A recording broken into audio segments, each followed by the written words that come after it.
Hello, everybody. Welcome to the Sober and Free podcast. And today I'm going to share some of my thoughts on getting sober with AA or by your own efforts. Thanks for joining us. What makes someone an alcoholic?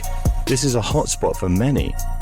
One person may label themselves an alcoholic, while another might be completely offended by this term, despite having no control over their own drinking. If ethanol, which is in every single alcoholic drink, is poisonous for everyone, then how can it be an allergy? And without the allergy, is there even such a disease called alcoholism? If you are even a moderate drinker and telling someone that you don't drink anymore, you invite judgment. So in our black or white idea of alcoholic or non-alcoholic, how do we avoid misconception?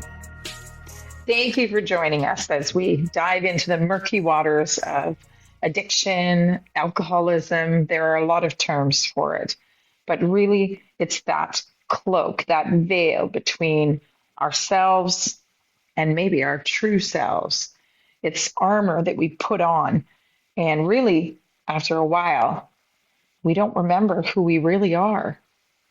Everybody's story is different, and I talk with a different guest every week from all walks of life, from authors to experts, and mostly just regular folks like me that got drunk one day at a time and now have found sobriety the same way. So, I have for years had this battle, if you will, going on within me that I think echoes the battle going on in the world, which is to AA or not AA. And the reason we wouldn't is because there's just something intuitively wrong about making it the person that has the fault, the disease, when drinking a poisonous substance. It just doesn't make sense. It doesn't cut the mustard. And I'm okay with people being wrong about me. In other words, I've done the work to be in my authenticity. It doesn't please people when I stop people pleasing. And I haven't stopped completely because I do not confront people that I think that should be confronted because sometimes I feel it's just cruel. I went to AA for many years to sit down and call myself an alcoholic because that's what's going to work. It's going to work if I call myself that. But there was something inauthentic about it. I just didn't know what it was. And I would say that I drank in an alcoholic way sometimes. I felt that I could moderate sometimes too. It wasn't as bad when I started because we build up a tolerance. That's a fact. You know, I had this terrible joke when my kids were little. I would say, well, sometimes I don't know where my children are, but I always know where my glass of wine is. And even that's not true because I don't know if you've ever been to a party and started like 3 different drinks because you kept losing your drink. 13 years ago, I started reading. It really started studying the subject, alcohol, addiction, even drugs. Alcohol is a drug. The pharmaceutical component, anything to do with this, I gravitate towards. Got on today to say that I've had 2 interesting developments since I recorded my story just last night. And I'll drop my story one Monday when I don't have a guest. Anyway, what happened was I was going to be a guest on another podcast. And I've done a few. It's wonderful. I'm honored that people want to interview me. And I enjoy doing them. It's just chatting. And that's what I love. I love chatting with people, having coffee with people, discovering who they are and how they think and their perspective. And of course, sharing mine. That is true. I like, perhaps I like it because it maybe puts my footprint down. I was here, like we used to write on the tree, Susanna was here. So I was asked to go on this podcast, and full disclosure, it was the XGO. GO is the name of the employee at Club Med. It was the XGO podcast. It's not connected with Club Med at all. It's not even connected with the XGO Facebook group. It's an individual who has been doing the podcast for a few years, and he interviews GOs about their stories long, long ago. A fun concept. And like, oh my gosh, he had so many rules with that. So when I had my pre-chat with him a couple of weeks ago, a month ago, or whatever, it's fine. I'm going to learn something from this person. And has a different approach to his podcast. Awesome. And then last night was just a sound check. I don't do a sound check with my guests. I mean, some of the quality is good, some of it's not good. And I think I don't do it because if there's anything wrong, it's precious time out of my week that I'm going to have to take to maybe fix it. And I work a full-time job. So I'm going to have to just let things be as they are in my limited thinking. It is totally limited, but I do have limited energy and I work on that all the time. So with my precious time that I was going to give him, I was going to learn something. And he works a full-time job and he's a full-time student and he still does the sound check. And we started talking about editing our podcasts. And I said I edit for about 4 hours each episode. And he mentions that he edits for like 16 hours or something. And I was like, wow, and he takes out every breath, every gulp, every sigh, every That's what he said. And that's fine. I did point out that the biggest podcasters, the most popular podcasters in the world don't do that, but okay. And then he had complained to me the last time we spoke that he is not getting the number of downloads that he'd like. He gets the listens, but not the downloads. I mean, I don't know any of this stuff. I want to reach more people for sure, but I don't know. So fine. And then I start sharing and I mention someone's name, but we're not recording. It's just a sound check. We're just chatting. And oh, you can't say a name. You can't say a name. And he starts freaking, and I have to just shut the whole thing down. And I say, you know what? This is not going to work for me. And I could feel so strong about it that there wasn't much risk because I wasn't really losing a whole lot. The promise of getting more exposure, it's all relative. And I do things from a place of authenticity first, and then sometimes there's fallout. So I wished him well.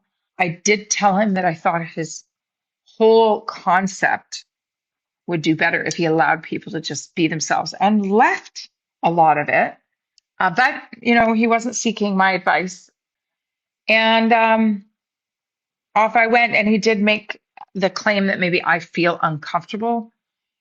Well, I guess that's the effect, but I wanted to needle in a little bit in that it wasn't just my lacking something, the ability to feel comfortable. It was my standing in my light and saying, listen, you let me do what I want to do. And then with his ultra editing, he could take out if I said someone's name. So it really was showing me this control that he had to have more than anything else. And so anyway, I can't do it. It was like, it was not fair to me. It was like I was treating me better, expecting more. So that was a piece of authenticity that I could hold. And then another piece was very strange. A kid I used to babysit is now a recovered alcoholic, and he's a counselor, and he's the head counselor, and he's with this big organization of recovery. And he declined coming on my podcast, but he let it slip when we were on the phone a week or two ago that his organization may not allow it. Like, fine. But I just sensed some inauthenticity. I sensed something. I don't know what it is that he wasn't honest about. Maybe he doesn't like it. Maybe he doesn't like me. I mean, it could be all these things about me. And really, it's none of my business what he thinks about me. And also, um, I'm okay if he's wrong about me, wrong about the cast, wrong about my intentions. Like, I'm almost okay with people being wrong about me. I'm working on it. That was first said to me a few years ago. When was it? It was November 2022, where my coach said that to me, my sober coach, and like my head exploded. I was like, what? How are we okay with others being wrong about us? But we can grow to be. And what freedom in that. So, in those two moments, and even just doing this podcast, I have had to trust, trust Holy Spirit to be with me. That's what I call what's guiding me. I mean, maybe it's something angelic, but um, experiential facts are valid, without going into any of the spirituality, the proof. And my intention is never to cause doubt, to lay down any untruths. Um, I'm clearly a layman in this space. However, I just have such a strong feeling that if people know the truth about the nature of the way that alcohol behaves in your body and tricks you, if you get the nature of, this dark, dark drug, then you have a chance. Understanding alcohol will change your relationship to it. And my throat is just like on fire right now. I don't know why, but it's like something is stopping me from saying this. You are powerful. And I know that AA's first step is the only one that mentions the alcohol, and it says that you're powerless over it. But never forget that you might be powerless over alcohol. I'm powerless over alcohol. Everyone is powerless over alcohol because it demands respect and reverence and to be feared, kind of like God fearing, alcohol fearing, because it's, cunning, baffling, powerful. But understand it. There are so many reads out there rather than just following, taking the time out of your schedule to follow a program that tells you that you are different. Meanwhile, you were drinking something that was poisonous. So if AA is working for you, keep going. Because if the community, the sobriety, is light as air, yeah, you have your hard times sometimes. Who doesn't? I might even be tempted sometimes. Sometimes I'm wondering if I'm tempted, like it's quite removed, but it's useless. It's like the Borg, resistance is futile, or I guess drinking is futile in this case. I'll just end up at the exact same place. Like, what in the actual is the point? Sorry, no offense if you're still drinking, but it seems crazy to me. But anyway, I won't go down that road because I don't want to put people down. Hell, I was there. I was drinking 2 bottles a night. And I had the same brain and I'd read many of the same books. But I didn't have the clarity, which is, I guess, the proof. They say for each year you drink, you need a month of sobriety. And in a few months, I'll have the equivalent of the months of sobriety for every year I drank. So it was 36. That's my number. And you know what? I think it's right. I'm being able to see what is going on within my own self. I know when I'm in alignment. I think we all do, we feel it, but I'm very attuned to myself, to others. So getting sober by your own efforts is never on your own. It's that you can design your own program, which will involve work, reading, meditating, exercise, and get coached. I had a sober coach when I started. Tribe Sober offered a free counseling session, and I bought 6 more, and then another 6, or maybe it was 10 more with group. So get coached. Community. I had an online community. This Sober and Free podcast, I get to chat with other alcoholics. That's community. We have a Sober and Free Facebook group. That's community whenever I want it. So that's that. I do really like a community with skin on it. And so I would love to go to an AA meeting. I just, with this very heavy schedule right now, love my schedule right now. And when I come home, because I'm with people all day, I really love that solitude. But it's important that I am in community. I just wanted to share with you some things that were on my heart. And there was more, before I hopped on. I just had so many high level thoughts, but some of them are gone because I had to clean up my space. I'm at the kitchen table and I was eating some salmon for supper. I made salmon over a bed of greens and I needed to clean it up and then do this. And in that time, I've lost a few things that had come to me. So if you're still listening, thank you. I wish you all the best. Replace, replace, replace. So whatever you were drinking, there is a symptom you're looking to relieve. So once we figure out what that is, you can relieve it. Your inner pharmacy will take care of you better and it's sustainable.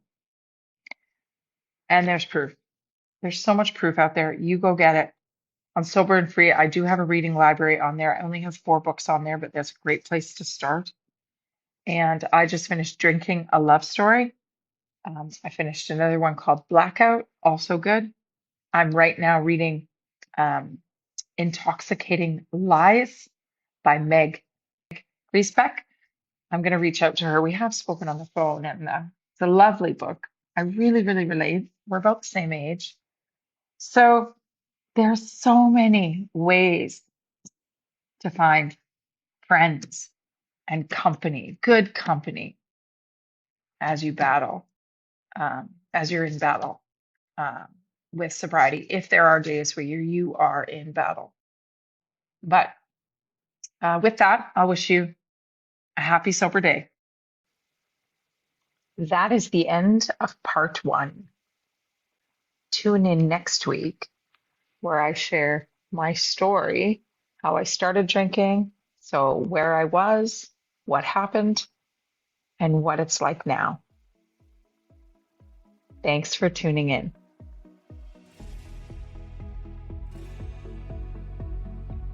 If you or someone you know is struggling with drugs or alcohol, please consult with your local professionals and seek help. Reach out to Suzanna by email at coachingwithsuzanna@gmail.com.